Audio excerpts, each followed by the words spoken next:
మైత్రి movies అధినేత ఎర్నేని నవీన్ పైన Jubilee హిల్స్లో కేసు నమోదైంది.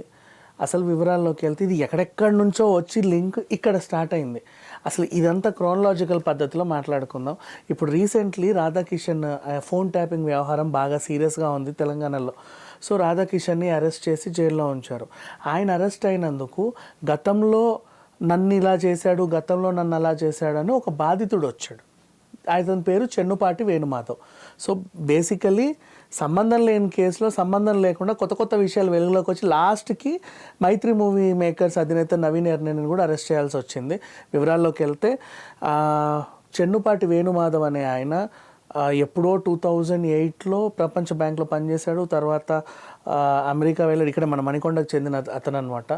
తర్వాత ఎన్ఆర్ఐగా అక్కడ బాగా స్థిరపడి బాగా సంపాదించి కొంచెం డబ్బులు తీసుకొని ఇక్కడికి వచ్చి ఏదైనా వ్యాపారం చేద్దాం అనుకుంటే క్రియా హెల్త్ కేర్ అని ఇక్కడ మన రోడ్ నెంబర్ 72 అంటే మన నవనిర్మాణ్ నగర్ అటువైపు వస్తుంది జూబ్లీ హిల్స్లో, అక్కడ ఒక ఆఫీస్ని స్థాపించాడు. ఆ తర్వాత ఏమైంది, అతను చేసే బిజినెస్ ఏంటంటే అంబులెన్స్లు అండ్ హెల్త్ క్యాంప్స్ నిర్వహించడం. అప్పట్లో అంబులెన్స్ బాగా తిరిగేవి అండ్ బాగా ఎలా చెప్పను, ఆ టైంలో ఆరోగ్యశ్రీ పథకాలని అవన్నీ ఇవన్నీ బాగా వచ్చేసరికి 108 EMRI ఇవన్నీ కూడా బాగా తిరిగేవి అంబులెన్స్లు. వాటికి కాల్ సెంటర్లు కానీ అంటే ఇప్పుడు అంతగా కనబడట్లే, బట్ అప్పుడు బాగా తిరిగేవి. సో ఈయన బిజినెస్ కూడా బాగుండేది. IPO పెట్టుకున్నాడు అండ్ అలాగే షేర్ బిజినెస్లోకి వచ్చాడు. అనుకోకుండా 250 కోట్లకు అధిపతి అయిపోయాడు. అలా షేర్లు పెరిగిపోయాయి తనవి. అండ్ నెక్స్ట్ అప్పుడు ఏమనిపించింది, వ్యాపారాన్ని విస్తరిస్తే బాగుండు, నేను పక్క రాష్ట్రం యూపీలో కూడా వ్యాపారం చేసి ఇంకా బాగా విస్తరిస్తే బాగుండు ఒక యాజ్ ఎ బిజినెస్ మ్యాన్గా అనుకున్నాడు. ఆ టైంలో ఏమైంది, గోపాల్, రాజ్, నవీన్, రవి అనే నలుగురిని పార్ట్నర్స్గా ఎంచుకున్నాడు. అలాగే బాలాజీ అనే ఒక ఆయన్ని CEOగా పెట్టుకున్నాడు. అంతవరకు బాగానే ఉంది. ఇప్పుడు వీళ్ళు వేధింపులు, మా షేర్లు వీళ్ళందరూ ఒకటైపోయి అతన్ని వేధించడం, మిగిలిన షేర్లు కూడా మాకు అమ్మేసే మేము చూసుకుంటాం, మేము అలా చేస్తాం ఇలా చేస్తామని. ఈ వేధింపులు తట్టుకోలేక ఈయన ఏం చేశాడు, గోల్డెన్ ఏం కంపెనీ అది, ఏదో కంపెనీ మర్చిపోయాను నేను, గోల్డ్ ఫిష్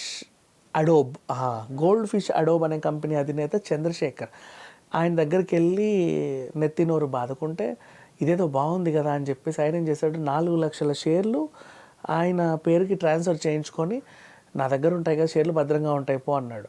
ఈయన మళ్ళీ ఈ పార్ట్నర్స్ అందరితో చేతులు కలిపి ఇతను ఒంటరిని చేశారు, చెన్నుపాటి వేణుమాధవ్ని. ఒకరోజు ఏమైంది, 2018 అనుకుంటా నవంబర్ 22 ఆయన అలా కారులో వెళ్తుంటే అతన్ని పట్టుకొని టాస్క్ ఫోర్స్ వాళ్ళు కిడ్నాప్ చేశారు. 2011 మేబీ టాస్క్ ఫోర్స్ వాళ్ళు కిడ్నాప్ చేశారు. కిడ్నాప్ చేసి సికింద్రాబాద్లో ఉన్న టాస్క్ ఫోర్స్ కార్యాలయానికి తరలించారు. అక్కడ SI గట్టుమల్లు అనే ఆయన క్యాబిన్లో ఈయన ఉంచాడు. ఇతన్ని అరెస్ట్ చేసిన తర్వాత బెదిరించడం స్టార్ట్ చేశారు, నువ్వు నాకు షేర్లన్నీ వీళ్ళ పేరు మీద వేసే అని. ఆయనకు అప్పుడు అర్థమైంది పోలీసులు కూడా వీళ్ళందరి చేత కుమ్మక్కాయ ఉన్నారు, ఎందుకులే మనకు వచ్చింది అని. అప్పుడు DCP రాధాకిషన్ దగ్గర వ్యవహారం వెళ్తే ఆయన కూడా 10 లక్షలకి వీళ్ళకి అమ్ముడు పోయి ఇతని చేత బలవంతంగా షేర్లన్నీ ట్రాన్స్ఫర్ చేయించాడు. సో ఇప్పుడు ఆ రాధాకిషన్ని అరెస్ట్ చేశారు కాబట్టి ఈయన చాలా ధైర్యంగా ముందుకొచ్చి గతంలో ఇలా జరిగిందండి అని జూబ్లీ హిల్స్లో సెక్షన్ 386, 365, 341, 120B రెడ్ విత్ 34 ఇవన్నీ కేసులన్నీ నమోదు చేస్తే వాళ్ళందరిని అరెస్ట్ చేసి ఇప్పుడు విచారణ చేస్తున్నారు. ఇక అసలు విషయానికి వెళ్తే ఇప్పుడు నవీన్ ఎర్నేనికి సంబంధం ఏంటి అంటే మైత్రి మూవీస్ అధినేతకి దీంట్లో కొంతమంది పార్ట్ టైం డైరెక్టర్లు కూడా ఉన్నారంట. ఆ టైంలో వీళ్ళు లాక్కున్న తర్వాత అందులో కొంతమంది పేర్లు ఉండగా అందులో నవీన్ ఎర్నేని కూడా ఉన్నాడు, మైత్రి మూవీస్ అధినేత. సో ఈ కేసుని దర్యాప్తు చేసే పోలీసులు క్రమంగా ఆ పార్ట్ టైం డైరెక్టర్లు అందరికీ ఎలాగైతే నోటీసులు ఇచ్చారో 6 మందికి, వాళ్ళల్లో ఒకటిగా ఈయన కూడా నోటీసులు పంపాడు. సో కిడ్నాప్ కేసులో అరెస్ట్ అంటే ఏ క్షణానైనా అరెస్ట్ కావచ్చు మైత్రి మూవీస్ అధినేత నవీన్ ఎర్నేని అని వార్తల్లో నిలిచాడు. ఇది మాత్రమే జరిగింది. ఇక మైత్రి మూవీస్ అధినేత అంటే ఎవరో కాదు, మన పుష్ప 2 వస్తుంది, ఇంకా బోల్డన్ని సినిమాలు ఉన్నాయి వీళ్ళవి మాట్లాడుకుంటూ ఉంటే. తెలిసిన నిర్మాత కాబట్టి అనుకోకుండా ఇతను ఎందుకు కిడ్నాప్ కేసులో ఇరుక్కున్నాడా అని ఇప్పుడు మాట్లాడుకున్నాం. స్టోరీ మాత్రం ఇది ఎప్పటి నుంచో కొనసాగుతుంది. అనుకోకుండా రాధాకిషన్ అరెస్ట్ అయినందుకు గతంలో అతని చేత వేధింపబడ్డ వేణుమాధవ్ అని ఆయన లైమ్లైట్లోకి రావడం, ఆయన కిడ్నాప్ కేసు పెట్టడం, అందరూ అతను ఎవరెవరైతే హింస పెట్టారో వాళ్ళందరి పేర్లు చెప్పడం, తవ్వగా ఆ కంపెనీకి సంబంధించి కొంచెం లబ్ధి పొందినటువంటి నవీన్ ఎర్నేని పేరు కూడా బయటికి రావడం. ఇది